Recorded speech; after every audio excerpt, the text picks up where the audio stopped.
Hi there smartphone fans, welcome back to Smartphone Wars. For today's special review on a comeback that most of us wanted to see, but some of you tried too hard to believe. You wanna know if Nokia 5 is any good? How does it compare to Xiaomi, Meizu and Huawei offerings at this price? Watch my review of the Nokia 5 and find out. This is the new Nokia, and straight from the logo they want you to know that they're your friend, they're your partner, they're hand in hand with you, and yet they give you a cheap 10-watt charger, cheap micro USB cable inside, and the cheapest and worst kind of earphones in there. You shouldn't have bought it, Nokia. You shouldn't have bought it. No, this is not the Nokia you used to know.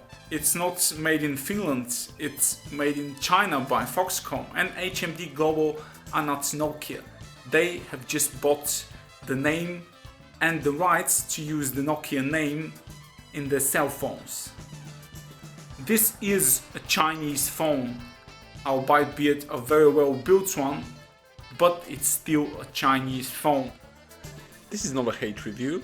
I like this device. There's plenty of good things about it. Nokia 5. This is the essential phone. It has everything you need and everything that even more expensive phones have at a very good price. Great display, check. 3.5mm headphone jack, check. Fingerprint scanner, backlit capacitive key buttons, all check. The essential phone. Yes, the Nokia 5 display is absolutely awesome. It may be 720p, but the colors, the saturation and especially the sunlight visibility on this phone is amazing. I finally like that smartphone vendor HMD Global decided to prove me wrong that resolution is definitely not the standard for quality of the display, because the Nokia 5 display is absolutely amazing. It's a flagship experience. I don't care if it's 720p. It has great sunlight visibility, great colors, great viewing angles, just incredible display. Shame that the back is just a bit of too much of a fingerprint magnet. And the usage of the device has been great. You can use it one hand, two hands, doesn't matter. It's a bit thick with bezels on both sides, but the user experience is generally very good with the device. It is running, of course, the latest Android with the latest security patch, and since I got it, I got like 6 or 7 updates regularly. Probably so if you're an update freak, this will definitely tinkle your bones.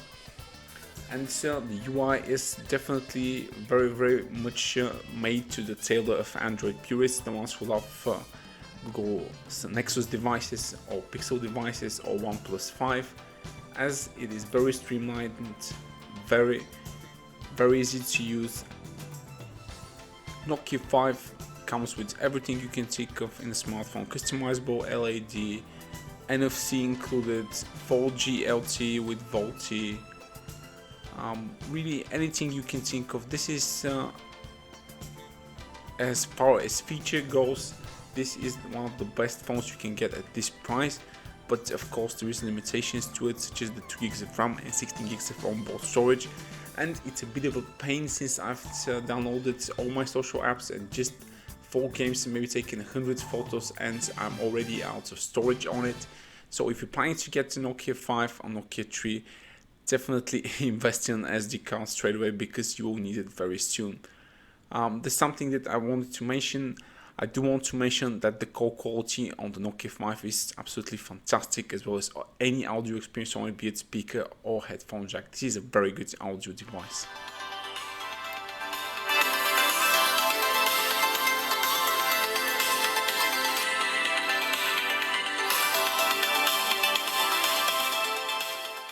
Don't expect great daily driver performance from the Nokia 5, as it hicks up quite often, as you might have guessed, with the 2 GB of RAM and 16 GB of onboard storage.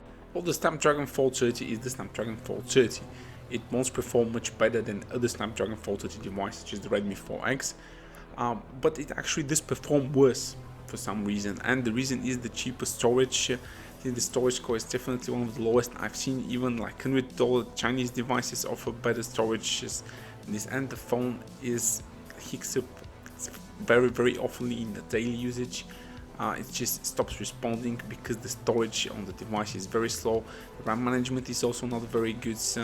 I've tested all of 2 gigs of RAM devices from very cheap Chinese companies like the OK4000 Plus, and it handles everyday tasks much better than the Nokia 5 for some reason. That's it, they just went cheap on the hardware. And just the way I look at it, daily performance, if you just not in a rush, not used to using a fast device like I am, you will definitely not be that much concerned of Nokia's 5 performance. But me personally, coming from faster devices, and you know, you can get around $150 Chinese phone which is 3-4 times faster than the Nokia 5 in the daily usage. But the good thing is that it does pack all the good features of the Android nougat, such as split screen multitasking, screen recording, and whatever else you can think of. The problem is that it doesn't execute them very well, and there's lags all over the place switching between apps, especially heavy apps with news feeds or like Skype really bother the Snapdragon 430 and the 3GB of RAM and the slow storage inside. Nokia phones are known for very good battery life, but this really isn't the case with either Nokia 3, 5 or 6. Battery life is okay, but it's not stellar. Honestly, with the 5-inch HD display, low amounts of RAM and storage, I was disappointed by the battery life. This is what I used to get, like around 3 to 4 hours of screen on time, and the charging speed is actually not that fast. The 10-watt charge charges for like 2.5 hours. And yeah, I did drop my Nokia 5 and it did crack. I did drop it, so definitely make sure to get a case for that. This is another thing that it's not the old Nokia. This is not the most durable phone. It's a very well built phone, but it won't survive a good drop.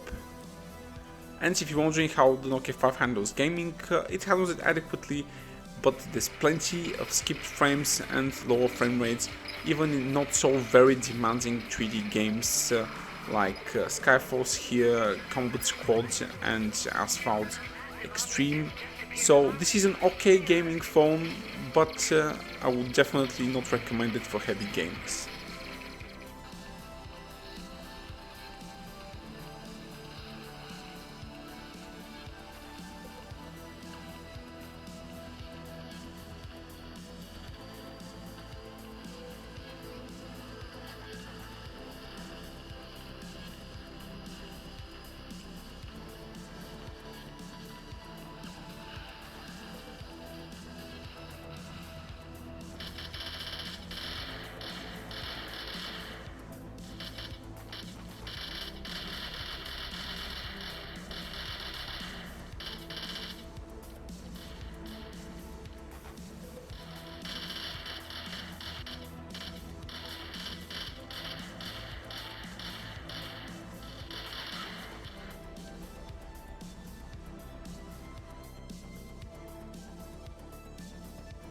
If there's one area besides the build quality and the display where the Nokia 5 truly shines from the competition, this is the camera department.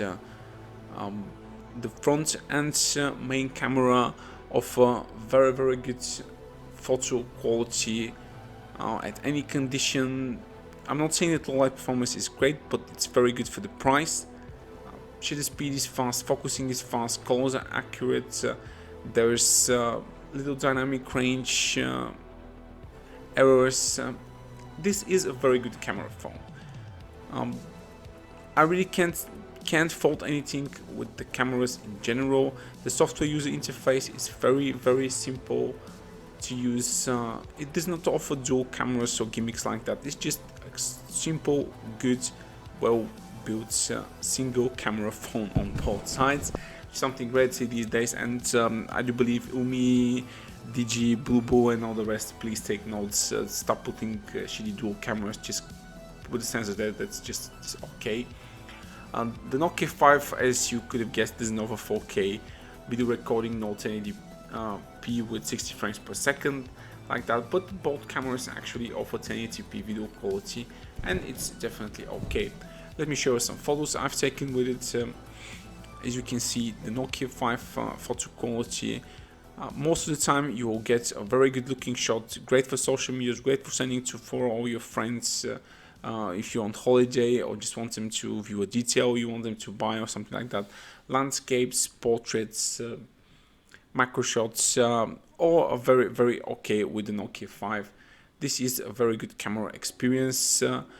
You will get some overexposure from time to time, and the dynamic range is not as good as $250, $300 devices out there on the market, but it's still very adequate.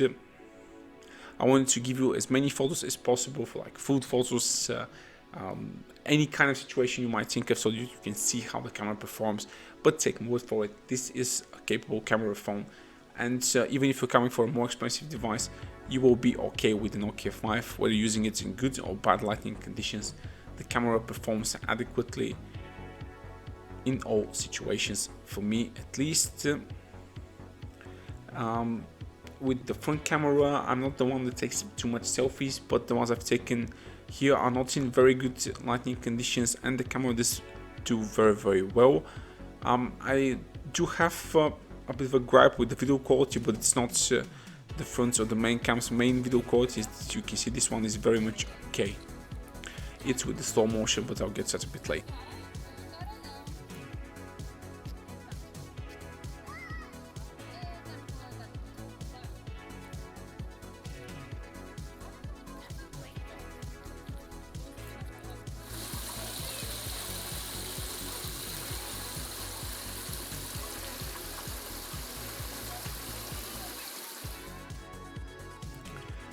The problem with the slow motion is that it suffers from very frequent focus hunting. Whatever you're doing, it just every 3-4 seconds it will hunt for focus, whatever you're shooting at, and it's real pain. So the slow motion at this point is not the preferred camera or video mode, but the video quality, as you saw from the front camera and from the main camera, is definitely very much on par with what the rest of the competition are offering. And now it's time to conclude my Nokia 5 review, and do watch this carefully. If you're the type of person who wants a very well-built phone with a great display, capable cameras, and you're definitely keen on a better audio experience, you want NFC, and you definitely want the latest Android, then Nokia 5 will suit you perfectly. But don't expect great daily driver performance. There's been a lot of talk about the essential phone, and it's not the essential phone at all. Nokia 5, this is the essential phone, having all the good premium features like great audio, great display, capable cameras, regular updates, and for a very good price, around $200.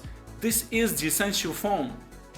But as such an essential phone, it has limitations, such as daily driver performance, gaming performance, and I think I have to say it, future proofness. This phone for me is definitely not future proof when it comes to performance. So if you're really keen on this device, it's a good device and it will serve you well. But for me, the performance is definitely too much behind the competition.